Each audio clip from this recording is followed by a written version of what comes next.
Hello friends, UPSC के complete course की series में आज हम चैप्टर 2 लेके आए हैं एंशियंट इंडियन हिस्ट्री से। और इस चैप्टर में हम आपको पार्ट ए पढ़ाने वाले हैं इस अपने वीडियो में। और पार्ट बी और सी भी इसका जल्दी ही लॉन्च होगा। छोटे छोटे पार्ट्स में मैंने इसको डिवाइड कर दिया जिससे कि वीडियो ज्यादा लेंदी ना हो और आप लोगों को समझ में आए। तो बिना देरी किए शुरू करते हैं। आखिर एंशियंट इंडियन हिस्ट्री इस चैप्टर में सबसे पहले अगर इस पूरे सब्जेक्ट में देखा जाए तो अगर हमने जो आपको फर्स्ट में पढ़ाया था उससे आपको काफी हद तक क्लैरिटी मिल गई होगी, क्योंकि हमने ज्योग्राफिकल फीचर्स को अच्छे तरीके से समझाया था। अब हम इस चैप्टर में आपको ये पढ़ाएंगे कि आखिर एंशियंट इंडियन हिस्ट्री का इंपॉर्टेंस कैसे आता है। इंपॉर्टेंस इन द सेंस कि इसमें जो इंपॉर्टेंस वर्ड मैंने जो यूज किया है, इसमें आपको जैसे उस समय के लोग कॉइन्स कौन सी यूज करते थे, उसका लिटरेरी कौन कौन से लेटर्स बने हुए कौन कौन से उन्होंने लिटरेचर लिखे हुए हैं उस पर आप लोग समझेंगे। और इसमें हम लोग ये भी पढ़ेंगे कि सोसाइटी सिस्टम कैसी थी वहां की और क्या क्या वेरिएशन हमको देखने को मिला। ये सारी चीजें हम लोग इसमें देखेंगे। फिलहाल पार्ट ए में हम कुछ ही चीजों की चर्चा करेंगे और फिर बाकी की लिटरेचर और किस तरह से बायोग्राफी वहां लिखी गई थी उन सारी चीजों की चर्चा हम नेक्स्ट में करेंगे, क्योंकि वो छोटे छोटे क्वेश्चन के फॉर्मेट में अक्सर एग्जाम में आ जाता है और अक्सर कई लोग उसका आंसर नहीं दे पाते। तो आज हम चैप्टर 2 का पार्ट ए शुरू करने वाले हैं। तो चलिए अंत तक बने रहिए। और हमारे चैनल को अगर अभी तक आपने सब्सक्राइब नहीं किया होगा तो टिस्का चैनल को सब्सक्राइब कीजिए।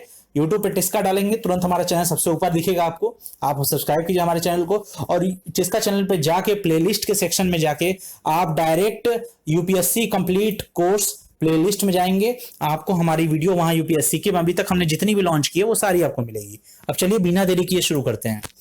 देखिए इसमें दो सबसे मेजर इंपॉर्टेंस जो उस समय के बारे में था, वैसे इंपॉर्टेंस काफी है लेकिन जो दो वेरिएशन काफी लोगों को देखने को मिला है, लोगों के किस तरह के बिहेवियर उनका था और किस तरीके से उनका खान पान था उस चीज को लेके। तो देखिए ये हमें ये बताता है सबसे पहले एंशियंट इंडियन हिस्ट्री कि कहां पे और कब लोगों ने एग्रीकल्चर को डेवलप करना शुरू किया था, किस तरह से वहां एग्रीकल्चर डेवलप हुआ, एग्रीकल्चर सिस्टम किस तरह से वहां पे डेवलप हुआ कि जिससे, क्योंकि पहले आपको पता ही है कि वहां के लोग खाना बदोश थे, तो ज्यादातर उन लोगों का जो समय जाता था वो या तो हंटिंग में जाता था और या तो फिर वो जाता था उनका जो है बाकी के अपने कार्यक्रमों में, जैसे उनका जो अपनी कल्चर उनकी जो अपनी सोशल लाइफ थी उसमें जाता था। तो लेकिन हमको इस चैप्टर में सबसे पहले हमको ये चीज पता चली कि ये लोग कब और कहां कैसे एग्रीकल्चर को डेवलप किए। वो कौन ऐसा पहला इंसान था जिसने सोचा कि एग्रीकल्चर जैसी कोई चीज की जा सकती है और क्रॉप भी उगाया जा सकता है। तो इस तरह की चीजें किस तरह से वहां के लोगों के एक जिंदगी के रोजमर्रे की जिंदगी में उनका एक हिस्सा बनी और किस तरह उनके डेली यूज में ये चीजें आई, ये हम लोग को पता चला। उनके कल्चर के बारे में भी पता चला, क्योंकि किस तरीके से उनका क्या क्या इंटरेस्टिंग चीज थी, कौन कौन से इंटरेस्ट, जैसे राइटिंग भी उनका एक इंटरेस्टिंग चीज था जिस पर हमारा दूसरा पॉइंट भी काफी हद तक बेस है। दूसरे पॉइंट में देखिए यहाँ पे हमने बताया है कि राइटिंग, अगर जिसको लिखने आ रहा है, जो लिखना जानता है, लिखना इन द सेंस कि उनकी अपनी भाषा जो होती थी उसमें जो लिखना जानता है, जैसे कि आप देखेंगे तो आप लॉयन जैसे बना है, लॉयन को लोग एल पढ़ते थे उस समय, अलग अलग तरीके से वहां पे थे। हड़प्पा में खासतौर पे देखा गया था। हम अपने अगले जो चैप्टर 3 आएगा उसमें हम आपको हड़प्पा के बारे में काफी डिटेल में बताएंगे। तो ये इसमें लॉयन को लोग एल से पढ़ते थे और उसी तरीके से लोग तरह तरह की चीजों को लोग यूज करते थे। तो अब ये हालांकि अभी जो हड़प्पा सभ्यता के बारे में अभी तक जितनी भी वहां के लिटरेचर के और लिटरेरी जितने भी सोर्स मिले हैं वो क्लियर नहीं हो पाए अभी पूरी तरीके से, उनको समझा नहीं जा सकता। फिर भी कुछ हद तक इसमें जेम्स प्रिसप का नाम भी आएगा। जेम्स प्रिसप काफी फेमस इंग्लिश के आपके मान के चलिए कि जैसे आज के आईएएस अफसर होते हैं उस तरह से जेम्स प्रिसप थे। इन्होंने जो है 1987 के अप्रॉक्स इन्होंने जो है इसको डेसिफर किया था, इनको समझा था, काफी हद चीजें इन्होंने बताई थी जिससे आज हम लोग एंशियंट इंडियन हिस्ट्री को अच्छे से समझ पा रहे हैं। तो ये इसमें इनका भी बहुत बड़ा योगदान है। तो आज तो ये यही कि मतलब कि दूसरे पॉइंट में हमने यही चर्चा की है कि राइटिंग की नॉलेज अगर आपको है तो उससे लोग ये अंदाजा लगाते थे कि आपकी बिहेवियर अच्छा होगा, मतलब आप सिविलाइज गिने जाते थे, आप सब भी पुरुष हैं, ये पता चलेगा कि आपको लिखना आता है कि नहीं, मतलब आपके एजुकेशन और आपकी बुद्धि की क्षमता जानी जाती थी आपके राइटिंग के सोर्स से। चलिए आगे बढ़ते हैं। चक्रवर्ती सम्राट, चक्रवर्ती सम्राट इस एक टर्म से ये आगे और भी जगहों पे आ चुका है। खासतौर पे ये आपको वर्ड देखने को मिलेगा चक्रवर्ती सम्राट हर्षवर्धन के समय, सम्राट अशोक के समय, ये आपको देखने को मिलेगा। तो ये आखिर चक्रवर्ती सम्राट का मतलब क्या है। पहले चक्रवर्ती में चक्र क्या है, इस चक्र को पहले हम समझने की कोशिश करते हैं। चक्र आपका है वो एरिया है, जैसे हिमालय का एक जो हिल होता है केप मोरिन, वहां के एरिया से, और खासतौर पे ईस्ट में अगर देखा जाए तो ईस्ट में आपका जो है ब्रह्मपुत्र, और जैसे आपका ये मान लीजिए, देखिए ये आपका एक मैप है, ये वीनस VNS, तो ये आपका मैप है। तो ईस्ट में आएगा ब्रह्मपुत्र से, ईस्ट में ब्रह्मपुत्र से, और आपका वेस्ट में आपका पड़ेगा ये इंडस। यहां तक का जो एरिया आता था ईस्ट से, मतलब वेस्ट से ईस्ट तक का जो एरिया हम कह सकते हैं, यानी कि एक तरह से मान के चलिए कि हम ले सकते हैं गुजरात को ले सकते हैं, गुजरात से हम ले सकते हैं मान के ईस्ट में, अगर ईस्टर्न पार्ट को देखा जाए तो अरुणाचल प्रदेश तक हम लोग ले सकते हैं। तो इस तरह का एक लम्स मैं बता रहा हूं। तो ये एरिया जो आता था, ये आता था आपका चक्र के अंदर। अब सम्राट कौन होता था? जो इस चक्र के अंदर अपने अथॉरिटी को पूरी तरीके से स्टेब्लिश कर देता था और उस एरिया पर रूल करता था, वो चक्रवर्ती सम्राट कहलाता था। ऐसे हर्षवर्धन भी रहे हैं। हर्षवर्धन को में कई हर्षवर्धन के चैप्टर में अगर आप पढ़ेंगे तो आप देखेंगे कि किस तरह से आया। ये लास्ट चैप्टर होगा जो हमारी एंशिएंट इंडियन हिस्ट्री का, और बाकी अगर एक दो चैप्टर मुझे लगेंगे कि बाद में ऐड कर देना चाहिए तो मैं ऐड कर दूंगा। फिलहाल मैं आपको बताता हूं। तो हर्षवर्धन थे, हर्षवर्धन इसमें, हर्षवर्धन काफी हद तक आए इसमें, और अशोक भी थे। तो अब आगे चलते हैं। देखिए सोशल सिस्टम के बारे में देखते हैं।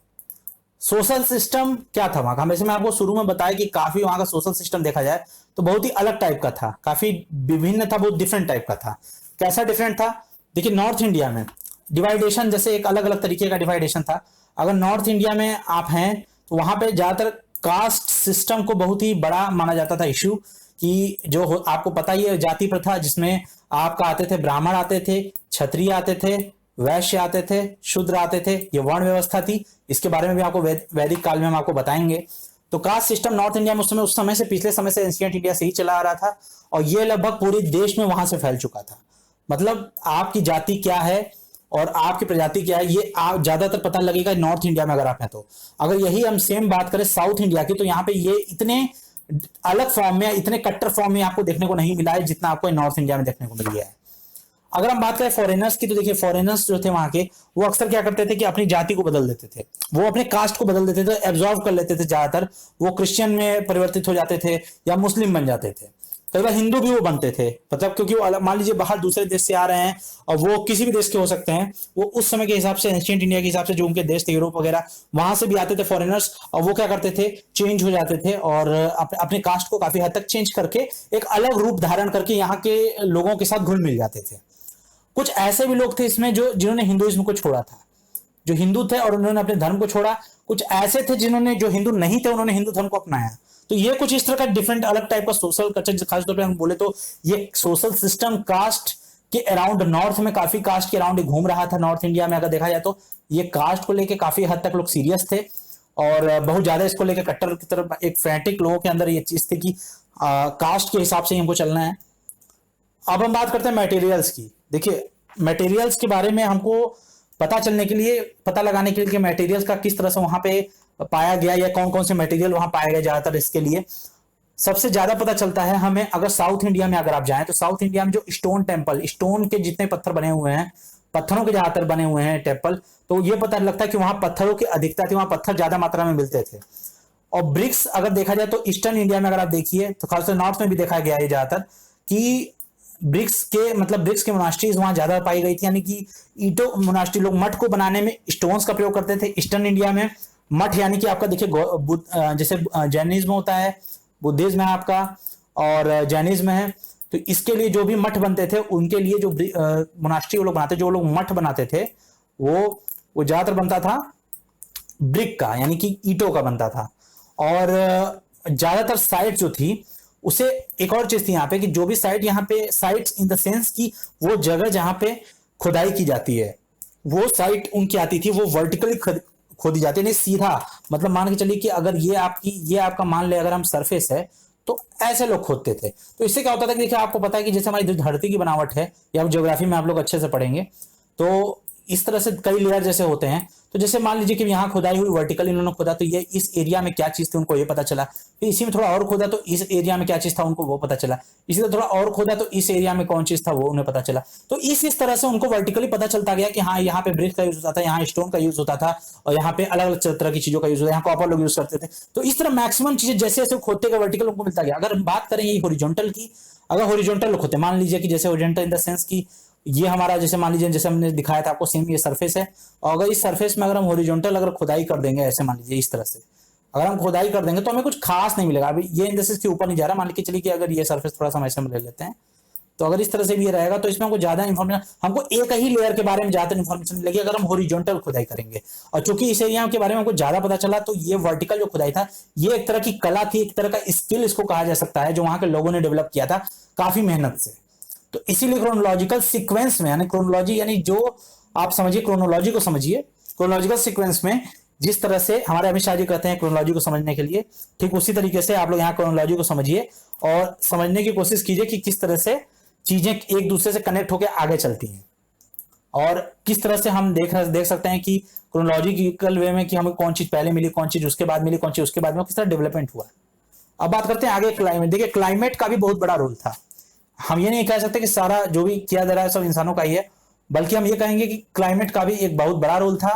कैसे हम बता दें आपको, क्लाइमेट जो है कहीं ड्राई होता था और कहीं आपका जो है विंटर या कहीं जगह आपका जो है काफी हद तक ह्यूमिड होता था, मॉइस्ट नरम होता था, नमी बनी रहती थी मौसम में एक अलग तरीके की। तो देखिए ड्राई जो अभी इफेक्ट कैसे डाला, देखिए ड्राई क्लाइमेट ज्यादा देखा गया यूपी में था, रहता है, राजस्थान में था और नॉर्थ वेस्ट इंडिया में था। ये देखिए सब वर्टिकल खुदाई का ही नतीजा है कि ये चीजें हम पता चली। और जो भी वहां के एंटीक का इन द सेंस की जो बहुत ही पुरातत्व की चीजें होती है उसे एंटीक कहते हैं, जो पुराने समय में खुदाई से चीजें हमें मिलती हैं। कोई मान लीजिए मटका मिल गया तो एंटीक में आ गया हमारा। तो उस तरह की कोई एंटीक मटेरियल कोई भी होता है तो वो मेटल, खासतौर पर मेटल के सेंस में इसको ज्यादा बुलाया जाता है। तो ये ज्यादातर अच्छे तरीके से ये पाया गया कि जो ड्राई क्लाइमेट था, जहां सूखा इन्वायरमेंट था, वहां पे प्रिजर्व काफी अच्छे से बच के ये चीजें काफी लंबे समय तक टिकी रही वहां। लेकिन जहां देखा गया कि नमी का क्लाइमेट है, वहां पे ज्यादा देखा गया, जैसे खासतौर पे इंडो गंगेटिक प्लेन में ज्यादातर था, क्योंकि वहां अक्सर बारिश वगैरह होती रहती थी तो जमीन में एक अलग तरीके की नमी बनी रहती थी। और जितने भी डेल्टाई रीजन है वहां पे भी देखा गया कि वहां पे जो आयरन इंप्लीमेंट जो यहाँ तक कि लोहे के भी थे, यहाँ जैसे मान लीजिए ड्राई क्लाइमेट में अगर मिट्टी की बनी हुई कोई चीज है तो वो भी टिकी रह जा रही है। लेकिन जो नमी और ह्यूमिड वाली आर्द्रता वाली जगह है वहां पे क्या होता है कि आयरन का इंप्लीमेंट जो होता था वो भी, उसमें भी काफी हद तक जंग लग जाता था, खराब हो जाता था वो। और तो ये चीजें देखने को मिली हैं। और जो मड स्ट्रक्चर होता था, जो मिट्टी का जो स्ट्रक्चर वो लोग बनाते थे, वो डिटेक्ट करना ही बहुत मुश्किल था, क्योंकि वो लोग कई तरीके के, मान लीजिए इस तरह के वो लोग एक स्ट्रक्चर बना दिया। अब ये समझ में ही नहीं आ रहा है कि चीज है क्या। जैसे आपको यहाँ नहीं समझ में आ रहा है, उस तरह से उन लोगों को नहीं समझ में आ रहा था कि मड स्ट्रक्चर में कैसा था, और इसे डिटेक्ट करना काफी मुश्किल था। तो ये था। देखिए यहाँ पे एक चीज और थी कि ये लोग जो है ईंटों का प्रयोग करते थे, burn brick in the sense कि देखिए बर्न ब्रिक को ब्रिक हम लोग नॉर्मली आज के दौर में बोलते हैं, क्योंकि वो हमको पता है कि ब्रिक बनने की जो एक प्रक्रिया होती है वो उसी तरीके से वो बनता है, जैसे कि ये हम मिट्टी को ले लिया, हमने मिट्टी को भट्टे में डाल दिया, उसको इस हिसाब से हमने एक उच्च तापमान पे उसको हमने गर्म किया तो लाल पूरा ये होके, और ये एक तरह से कड़ा बन के एक मजबूती प्रदान किया, जिससे आप लोग अपने घर में लगा के उसको सीमेंट के थ्रू जोड़ के आप लोगों ने अपना घर तैयार किया। तो इसे बर्न ब्रिक कहते हैं। लेकिन नॉर्मल तौर पर आज के दौर में हम लोग बात करते हैं तो बर्न ब्रिक इसको नहीं, हम लोग ब्रिक ही बोलते हैं। तो इसलिए यहाँ पे बर्न ब्रिक हुआ, क्योंकि वहां कई ब्रिक ऐसे भी थे जो सिर्फ मिट्टी के थे, उनको सुखा के ऐसे ही करके खाली मिट्टी का ज्यादा मजबूत वो नहीं होते थे, ना ही सीमेंट वगैरह का ज्यादा वहां पे व्यवस्था था, मिट्टी के घर, कच्चे घर बने होते थे। तो इसलिए यहाँ बर्न ब्रिक का यूज आप अक्सर कई जगहों पे देखेंगे। तो बर्न ब्रिक का जो स्ट्रक्चर था, और जो बर्न ब्रिक का स्ट्रक्चर टाइप का बना हुआ था, जो स्टोन स्ट्रक्चर वहां बना हुआ था, जो कि दिखाता था कि वहां के लोग जो हैं करीब स्टेब्लिश हुए हैं 2500 बीसी में, 2500 बीसी, यानी कि मान के चलिए कि ये हड़प्पा सभ्यता के समय की बात चल रही है। नॉर्थ वेस्ट इंडिया में ये लोग जो है स्टेब्लिश हुए थे। बर्न ब्रिक का स्ट्रक्चर था, जो बर्न ब्रिक टाइप का जो स्ट्रक्चर बना था स्टोन स्ट्रक्चर का, वो ये दिखाता है स्टोन, मतलब स्टोन स्ट्रक्चर यहाँ पे इसलिए लिया गया है कि यहाँ पे बर्न ब्रिक है आपका, मान लीजिए तो बर्न ब्रिक स्ट्रक्चर जो आपका बर्न ब्रिक है, वो ब्रिक में मिट्टी की जगह एक स्टोन को वो लोग ले लिए, स्टोन को वो लोग मान लीजिए इस तरीके से ईंटे के फॉर्म में वो लोग काट दिए, तो ये आपका बन गया burn brick of stone structure. तो वो पत्थर और एक स्टोन स्ट्रक्चर और ब्रिक्स भी बन गया ये। तो ये इस तरीके का ये लोग मिट्टी से नहीं, ये लोग पत्थर का बना हुआ देख के ये लोग अंदाजा लगाए कि 2500 बीसी से नॉर्थ वेस्ट इंडिया में हुआ होगा, ये आया होगा ये सारी चीजें। तो फिर मटेरियल की अगर हम बात करें तो मटेरियल यहाँ पे जो था, मटेरियल कल्चर था वो डेवलप हुआ गंगेटिक बेसिन में, गंगा के क्षेत्र में यहाँ पे ज्यादातर मतलब ये मटेरियल कल्चर वहां पे डेवलप हुआ। मटेरियल कल्चर का क्या सेंस है यहाँ पे, वो हम जरा आपको बताते हैं। ये हमें देखने के लिए हमें तीन चीजों पे स्पेशल ध्यान देना पड़ेगा। पहली सबसे इंपॉर्टेंट चीज कि पॉटरी जो वहां पे थी वो यूज की जाती थी, वो फॉर्म ऑफ जिस तरह के लोग रहते थे वहां पे, उस तरह की वहां पे पॉटरी वहां पे यूज की जाती थी। मतलब जैसे लोग रह रहे हैं, हर इंसान के घर में अगर 2 घर है तो 2 घर से अगर मान लीजिए ये 2 घर है हमारे पास, तो इस तरह में अगर हम मान लीजिए हमको पॉटरी मिली है, तो इसमें जो पॉटरी मिली है वो अलग अलग टाइप की थोड़ी हो सकती थी इसमें अलग, यानी कि यहाँ पे डाइवर्सिटी हम बोल सकते हैं। डाइवर्सिटी हमको दिखी जा सकती है जो यूज की गई है, ये वो पॉटरी थी जो यूज की गई, जिसमें कभी ना कभी यूज किया गया है। और दूसरी बात करें तो यहाँ का जो अनाज था, जिस तरह के अनाज ये लोग खाते थे फूड की तरह, उससे भी पता चलता है कि इनका किस तरह डेवलप था, गंगेटिक बेसिन में वो लोग किस तरह से वो लोग रहते थे। और तीसरी ये चीज थी कि दिखाती है कि किस तरह के टूल्स और चीजों को यूज करते थे अपने रोजमर्रा की छोटी छोटी समस्याओं को दूर करने के लिए। जैसे आज के डेट में हम लोगों को अगर घर में छोटी समस्या हो जाए तो इलेक्ट्रिसिटी के लिए अलग टूल्स होते हैं, जिस तरह इलेक्ट्रॉनिक आइटम के लिए। अगर हम बात करें कि मतलब अगर हम बात करें कंस्ट्रक्शन की, तो उसके अलग टूल्स होते हैं। तो इस तरह से हम लोग के अपने टूल्स हैं, उनके अपने टूल्स अब उस जमाने के हुआ करते थे, वो भी देखने को मिले हैं कि किस तरह। तो हमें कैसे पता चला मटेरियल कल्चर के बारे में, वो पता चला किस तरह से पॉटरी अलग अलग घरों में हमको देखने को मिली, जिस तरह वो रहते थे। दूसरी चीज हमें यह देखने को मिली है कि किस तरह से अनाज वो लोग जिसको फूड की तरह लोग यूज करते थे, खाने की तरह यूज करते थे, कौन से अनाजों का प्रयोग करते थे, या किस तरह के टूल्स को यूज करते थे जिस तरह रोजमर्रा की चीजों को हैंडल करने के लिए। अब बात करेगा साउथ इंडिया की, तो लोग क्या करते थे साउथ इंडिया में कि जो लोग क्या करते थे जमीन के अंदर टूल्स वगैरह को डाल देते थे, क्योंकि वहां जानते थे चोरी वोरी का खतरा अक्सर रहता था।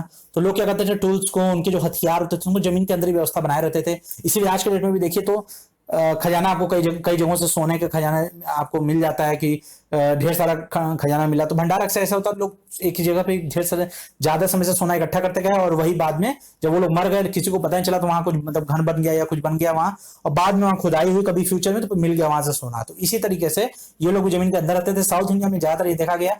और बाकी की जो भी बाकी चीजें होती थी उसको लोग जमीन के अंदर तो वो लोग रखते ही थे, साथ ही साथ वो लोग क्या करते थे, जो मरे हुए लोग होते थे उनको भी डाल देते थे वो लोग। मतलब मरे हुए लोग जितने हैं डेड, अगर कोई मर गया जाता है किसी के घर से, कोई बड़ा बुजुर्ग कोई मरता है, तो वो उसके जहां पे उनकी लाश रखते थे जमीन के अंदर खोद के, ये लोग ज्यादा दफनाते ही थे। तो उसमें लोग क्या करते थे, टूल्स का यूज करते थे। टूल्स को उसके अंदर मतलब उसी में रख दिए, उन्हीं की लाश के बगल में रख दिए, या जो भी उनकी बॉडी रहती थी उसके बगल में रख देते थे। पॉटरी भी उसके बगल में रख दी। खासतौर पर ये वो पॉटरी होती थी जिसको वो लोग ज्यादातर यूज करते थे एक प्रेम सद्भाव में। जैसे आज भी हम लोग अगर हिंदू सभ्यता में देखा जाए तो आज हम लोग शैया दान करते हैं, ठीक उसी तरह से ये भी था। तो उसी तरह ये लोग डेड बॉडी जितनी होती थी, डेड पीपल जो होते थे, घर के बड़े बुजुर्ग जो होते थे, उनके लिए ये लोग सम्मान में ये लोग ऐसे ही करते थे कि ये लोग वेपन्स को या जो पॉटरी को, खासतौर पर ये वो वेपन्स वो चीजें होती जो इनसे बिलोंग करते हैं, कपड़े हो गए उनके, तो इस तरह से उसे एक बड़े, और फिर उसको जैसे गड्ढा खोद लिया इन्होंने, जैसे मान लीजिए कि ये मैं समझाता हूँ, फिर इन्होंने क्या किया, गड्ढा ऐसे खोद लिया। अब इसमें मान लीजिए कि ये पर्सन है, इसको इन्होंने लेटा दिया ऐसे, और इसको लेटाने के बाद ये क्या किया कि जैसे उससे रिलेटेड जो टूल्स है उसको यहाँ रख दिया। मान लीजिए ये 2-3 टूल्स है, इसको इन्होंने ऐसे करके रख दिया, तो ये उसके साथ ही रख दिया। अब इसके ऊपर इन्होंने क्या किया ना, एक बड़ा सा पत्थर का एक टुकड़ा लेके जो गोल सा, इसी को लाके इसको ढक दिया। मतलब ऐसा नहीं था कि उसको ऊपर से वो लोग मिट्टी डाल के लोग पूरा अंदर डालते थे, रख देते थे। और इसी जो ढक्कन को, बड़ा सा ढक्कन ये लोग यूज करते थे पत्थर का, बहुत भारी होता था ये बड़ा पीस, जैसे बिग पीस ऑफ स्टोन यहाँ लिखा है, उसे कहते थे लोग megalith. Megalith in the sense कि पत्थर, लिथिक मतलब पता है, लिथ का मतलब होता है स्टोन पत्थर, और मेगा मतलब बड़ा, काफी बड़ा। तो मेगालिथ यानी पत्थर, बड़ा पत्थर ये लोग लेके उसको दफना देते थे। तो देखिए, लेकिन ये जो मेगालिथ होता था ये सिर्फ उन्हीं लोग के लिए नहीं यूज होता था कि जो जितने डेड लोग हैं, डेड पीपल को इन सर्कलिंग वर्ड का यूज हुआ है, जैसे मैं आपको दिखाया वहां सर्कल में किस तरह से वो लोग बड़ा सा एक स्टोन का काट के उसको ढकने के लिए यूज करते थे। तो ये डेड पीपल को सिर्फ उन्हीं के लिए नहीं यूज हुआ है ज्यादातर, लेकिन ये इसलिए भी होता था कि जिससे कि वो खुदाई कर सकें और जान सके कि किस तरह लोग दक्कन में रहते थे। दक्कन से आयरन एज के समय से, मतलब जिस समय लौह काल था जहाँ पे, इसमें ज्यादातर लोहा जिसको लौह काल का युग कहा जाता है, आयरन एज, उस समय से लोग दक्कन से लेकर दक्कन में लोग किस तरह से रहते थे उसको जानने के लिए भी लोग इस तरह की चीजों का एज ए हथियार मेगालिथ का लोग यूज करते थे। क्योंकि मेगालिथ जो है वो, तो इनको पता चला मेगालिथ की इंपॉर्टेंस क्या है, कि डेड पीपल के लिए ही सिर्फ नहीं यूज किया जाता था, बल्कि खुदाई में भी यूज किया जाता था, जिस तरह से लोग रहते थे दक्कन में आयरन एज के समय से। अब देखिए ये जो साइंस है, जो ये जो खुदाई होती है उसकी जो साइंस होती है, वो साइंस हमें, ये जो विज्ञान वो लोग यूज करते थे, जिस तरीके से वो लोग अपने चीजों को यूज करते थे खुदाई के, जिससे अपनी बुद्धि का वो लोग प्रयोग करते थे, वो हमें ये बताता है कि किस तरह से जो वो लोग जो पुराने जो माउंट्स होते थे, जो गड्ढे वो लोग खदते थे, वो सक्सेसिव लेयर्स में खदते थे। जैसे कि मैंने आपको बताया था सक्सेसिव लेयर्स के लिए कि जैसे ये लेयर ये लेयर ये लेयर है, तो ऐसे खदाई हो रही है, तो ऐसे वर्टिकल लोग खद रहे हैं। तो ये जो था, ये जो सक्सेसिव लेयर्स में लोग खोदते थे कि जिससे कि आइडिया उनको मिल सके कौन से लोगों का मटेरियल, कौन कौन से मटेरियल लोग यूज करते हैं, मटेरियल लाइफ के बारे में पता चल सके। तो ये जो साइंस होता है इसे आर्कियोलॉजी कहते हैं, सॉरी यहाँ आर्कियोलॉजिस्ट लिखा है, आर्कियोलॉजी कहते हैं। और जो इसे आर्कियोलॉजी कहते हैं, और जो इसे मतलब करता है, मतलब जो इसकी खोज करता है, उसे आर्कियोलॉजिस्ट कहते हैं। तो वो विज्ञान जो कि हमें पुरानी चीजों के बारे में, सक्सेसिव लेयर्स के बारे में जिससे हम खोदते हैं, उनके बारे में और जानते हैं, मटेरियल लाइफ के बारे में, मटेरियल लाइफ किस तरह से कौन कौन से मटेरियल लोग यूज करते थे, सक्सेसिव लेयर्स में हम लोग खोदते खोदते आगे बढ़ते जाते हैं और डीपली जानते हैं अपनी हिस्ट्री के बारे में, तो वो आर्कियोलॉजी कहलाती है। और जो आर्कियोलॉजिस्ट होते हैं वो ये काम करते हैं। अब अगर क्लाइमेट चेंज और वेजिटेशन की बात करें, क्लाइमेट और वेजिटेशन की हम बात करें, तो ये भी जाना जाता है एग्जामिनेशन करके, प्लांट के टिश्यू, जो प्लांट पौधे होते थे, प्लांट के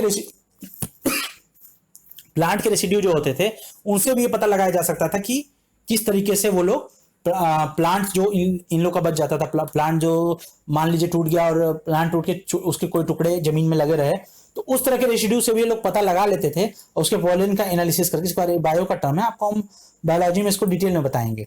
तो पॉलन एनालिसिस में करके वो लोग अच्छे से इस प्रोसेस को, पूरे प्रोसेस है एक पॉलन एनालिसिस क्या होता है हमको बायो में बताएंगे। तो वो लोग इसी साइंस का यूज करके वो लोग ये जानते थे कि क्लाइमेट और वेजिटेशन के बारे में जानते थे, और प्लांट, हर प्लांट को एग्जामिनेशन करते थे। और ये सब ज्यादातर होता था कहाँ, राजस्थान में अगर देखा जाए और जम्मू कश्मीर देखा जाए, तो इन दो जगहों पे देखा जाए तो इससे हमको काफी हद तक जानकारियां मिली हैं। अगर 6000 BC से तक की हमको जानकारी यहाँ तक की मिल गई हैं राजस्थान, और अगर हम जम्मू कश्मीर की बात करें कि इसी ये जो प्लांट रेसिड्यू से ये लोग जो एनालिसिस कर लेते थे वहां के क्लाइमेट किस तरह का रहा होगा आज के मान लीजिए कि 5000 साल पहले, और कौन कौन से वेजिटेबल वहां उगते होंगे, ये जानते थे लोग वहां के प्लांट से। तो फ्रेंड, और ये था कि और जो एनिमल्स था वो उनके भी बोन अक्सर उनको मिल जाते थे खुदाई में, तो उसके बोन्स को ये लोग अच्छे से एनालिसिस करते थे। अब बोन्स को एनालिसिस करने से ये फायदा होता था उनको इस बोन के एनालिसिस करने से फायदा ये होता था कि ये पता चल जाता था कि वो डोमेस्टिकेटेड थे, यानी वो पालतू जानवर रहे होंगे या नहीं। देखिए इसके लिए कई अलग अलग तरीके की टेक्निक यूज की जाती है, काफी टेक्निकल टर्म है, इसके बारे में ज्यादा हम डिस्कस नहीं करेंगे इस वीडियो में, क्योंकि हमारे मेन विषय ये नहीं है। तो लेकिन फिर भी अगर मोटी मोटा मैं बताऊं तो ये डोमेस्टिकेटेड किससे पता कैसे लगाते थे ये लोग, कि जैसे जो डोमेस्टिक हमारे पालतू जानवर जितने भी होते हैं, जितने हमारे पेट होते हैं, वो ज्यादातर जो है काफी कोमल से होते हैं, काफी नाजुक से होते हैं, उनको काफी सिक्योर इन्वायरमेंट में पाला जाता है, तो उनकी हड्डियां भी उस तरीके की होती हैं। और जो जंगली होते हैं, जो जंगली टाइप के लोग होते हैं, और जो जंगली जानवर होते हैं, वो थोड़े से जो है वो ज्यादातर जो है जंगल में आपके पले बड़े रहते हैं, तो वो थोड़े अलग, उनकी प्रजाति थोड़ी अलग टाइप की होती है, थोड़े खुखार टाइप की वो होते हैं, तो उनकी हड्डियों में वो कड़ापन नहीं होगा, या ज्यादा कड़ापन होगा जो जंगली होते हैं। और पेट जो होते हैं उनके हड्डियों में उतना कड़ापन नहीं रहता होगा। तो ये एक मेरा एनालिसिस है, ये मैं नहीं कर रहा हूँ कि बिल्कुल सही है, लेकिन ये भी एक कारण हो सकता है, ये भी एक तरीका हो सकता है, और भी तरीके हैं, इसके बारे में रिसर्च करना पड़ेगा, लेकिन हमारा ये चर्चा का विषय नहीं है। लेकिन एक मुझे लमसम लगता है कि कुछ इस तरीके का ये लोग यूज करते होंगे। तो फ्रेंड्स, ये हमारा पार्ट 1 का यहाँ पे कंप्लीट हुआ। पार्ट B आने वाला है जल्दी, हमारे साथ बने रहिए। यूपीएससी, अगर हमारे इस चैनल चिस्का को आपने सब्सक्राइब नहीं किया तो करिएगा। कैसा लगा ये वीडियो बताइएगा। हमने कई चीजों की चर्चा की इस चैप्टर में, जैसे कि अगर मैं बात करूं, अगर मैं पीछे जाके बैक में जाके देखूं, तो हमने बताया कि इसका इंपॉर्टेंस क्या है, कि किस तरह से लोग एग्रीकल्चर को डेवलप किए और कैसे कल्चर डेवलप हुआ। राइटिंग अगर आपको पता आती है तभी आप जाने जाते हैं कि आप सिविलाइज्ड हैं। चक्रवर्ती सम्राट की बात करें तो जो ब्रह्मपुत्र है वेस्ट से इंडस वेस्ट से ब्रह्मपुत्र के ईस्ट तक, अगर ब्रह्मपुत्र जो ईस्ट में है वहां से वहां तक एक चक्र होता था, और जो इस पर राज करता था वही चक्रवर्ती सम्राट होता था। सोशल सिस्टम देखा तो बहुत ही अलग टाइप का था। नॉर्थ में कास्ट सिस्टम काफी था, फॉरेनर्स जो थे वो अलग अलग कास्ट को मतलब एब्जॉर्व करते थे। कुछ लोग हिंदू लोग मुस्लिम धर्म अपना लेते, कुछ मुस्लिम लोग हिंदू धर्म अपनाते थे, क्रिश्चियन भी अपने बीच में अपनी जगह बनाते थे। मटेरियल्स की बात करें तो स्टोन टेम्पल साउथ इंडिया में मिलता है, ब्रिक्स मोनास्ट्री हमको मिलती है ईस्ट इंडिया में। वर्टिकली डक करते थे, क्रोनोलॉजी का पता चलता था इससे।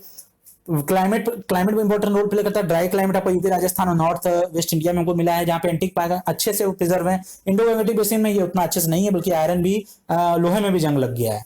बर्न ब्रिक का स्ट्रक्चर, स्टोन स्ट्रक्चर मैंने जो आपको बताया था, बर्न ब्रिक को, स्टोन को किस तरह से ब्रिक के फॉर्म में काट के वो लोग यूज करते थे कि एक उस तरह का घर बनाते थे वो लोग। ये 25,000 बीसी के चीजों को दर्शाता है कि ज्यादातर ये हड़प्पा सभ्यता के बारे में है, इंडिकेशन है एक।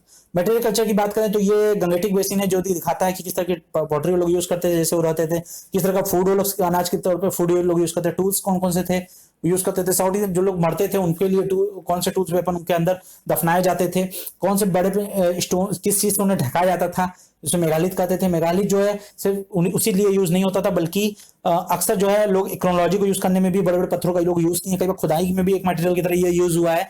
पत्थर होते थे बहुत बड़े बड़े। साइंस देखिए, ये साइंस जो होती है इसमें हम लोग पता चलता है लोगों को कि खोद के कि कौन सक्सेसफुल लेवल्स में खोदते हैं लोग, और ज्यादा से ज्यादा पुराने लोगों के बारे में जानने की कोशिश करते हैं, वो आर्कियोलॉजी आती होती है, और जो ये काम करता है वो आर्कियोलॉजिस्ट होता है। और हिस्ट्री की बात करें क्लाइमेट और वेजिटेशन को, तो वो हम जान सकते हैं प्लांट के रेसिड्यूज से भी हमें पता चलता है, पोलन एनालिसिस करके हम अंदाजा लगा सकते हैं। राजस्थान जम्मू कश्मीर देखा जाए तो ये 6000 बीसी से अंदाजा लगाया गया, 6000 बीसी तक ये रहा होगा। इस तरीके का एक अंदाजा लगा लोगों को कि जम्मू कश्मीर और राजस्थान में 6000 बीसी तक ये काफी हद तक एक्टिव रहा। अब अगर बोन्स की बात है तो एनिमल्स का बोन्स को लोग एग्जामिन करते से पता चलता था कि वो पालतू है या नहीं। तो ये सारा इस चैप्टर में था। अभी आगे आपको पता चलेगा कॉइन्स के बारे में आपको हम बताएंगे। अभी आगे हम आपको अगले चैप्टर में हम जो है कॉइन्स के बारे में बताने वाले हैं। फिर हम आपको उसके जस्ट बाद हम इसके इंस्क्रिप्शन के बारे में बताएंगे, किस तरह का इंस्क्रिप्शन लोग मतलब कौन कौन सा इंस्क्रिप्शन था। फिर ये देखिए, ये हो सकता है हम आपको एक पार्ट में दें, हो सकता है हम 2-3 पार्ट में आपको दें, लेकिन हम चाहेंगे कि आपको डिटेल में समझा। देखिए यही वीडियो इतनी लंबी हो गई, तो भाई पार्ट सी अगर मैं एक साथ में सब सारी वीडियो बनाया था तो कितनी लंबी हो जाती। आपको पूरी इन्फॉर्मेशन देनी जरूरी, यूपीएससी है, मजाक नहीं है ये। तो इसीलिए आप लोग हमारे साथ बने रहिए, चैनल को सब्सक्राइब कीजिए, जुड़े रहिए। बाकी वीडियो भी हमारी देखिए आप, जैसे आपको अभी स्क्रीन पे दिख रहा होगा पेंडेमिक पैटर्न टूल। अगर आपने नहीं देखा होगा पेंडेमिक पैटर्न टूल तो जाके देखिएगा। अभी देखिए आपको स्क्रीन पे दिख रहा होगा। हमारे चैनल को सब्सक्राइब कीजिए, पार्ट भी आने वाला है। हमसे जुड़ने के लिए और तुरंत नोटिफिकेशन पाने के लिए हमारे चैनल को सब्सक्राइब कीजिए। हमारे डिस्क्रिप्शन में जाइए, सारे लिंक आपको मिलेंगे हमारे पेजेस के। फेसबुक से भी हमसे जुड़िए और अपनी बातें कुछ हैं, अगर आपकी कुछ प्रॉब्लम्स है तो हमसे शेयर कीजिए। हो सकता है उस पर वीडियो बना के या आपका कोई सोल्यूशन दे सकें। आपको डिस्क्रिप्शन में जाइए, डिस्क्रिप्शन में जाके आप देखिए कि सारे लिंक्स को आप उस पर जाइए। हमें इंस्टाग्राम पे फॉलो नहीं किया तो जाके वहां पे फॉलो कीजिए। और अभी तक हमारे साथ चैनल बने रहने के लिए धन्यवाद।